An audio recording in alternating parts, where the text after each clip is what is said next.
অবশেষে আল আকসা মসজিদের উপর আক্রমণ করলেন ইসরায়েল বাহিনী নেতানিয়াহু। ইসরায়েল বাহিনীর মিসাইলের আঘাতে ক্ষত বিক্ষত হয়ে ধ্বংসস্তূপে পরিণত হলো মসজিদে আল আকসা। প্রিয় দর্শক, ফিলিস্তিন তথা গাজা এবং রাফায় সম্পূর্ণ যোগাযোগ বিচ্ছিন্ন রয়েছে। সেখানে কোনো সাংবাদিক প্রবেশ করতে দেওয়া হচ্ছে না। আপডেট কোনো খবরও পাওয়া যাচ্ছে না। তবে ভিডিওটি সামাজিক যোগাযোগ মাধ্যমে ভাইরাল হওয়ার পরে ব্যাপক পরিমাণ আলোচনা এবং সমালোচনার সৃষ্টি করেছে। অনেকে ভিডিওটিকে সত্য বলে প্রচার করেছে। ক্ষত বিক্ষত মসজিদ থেকে আল আকসা বলে প্রচার করেছে অনেকেই। মূলত এটি আল আকসা মসজিদ নয়। আল আকসা মসজিদকে ইহুদিরা তাদের পবিত্র স্থান বলে মনে করেন। এটি ফিলিস্তিনের অন্য একটি মসজিদ, যেটিকে ইহুদি বাহিনী মিসাইল দিয়ে ঘুরিয়ে দিয়েছেন।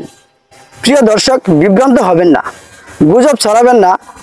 তবে মসজিদটির অবস্থা দেখে অবশ্যই প্রত্যেকটা মুসলমানের হৃদয়ে রক্তক্ষরণ হচ্ছে।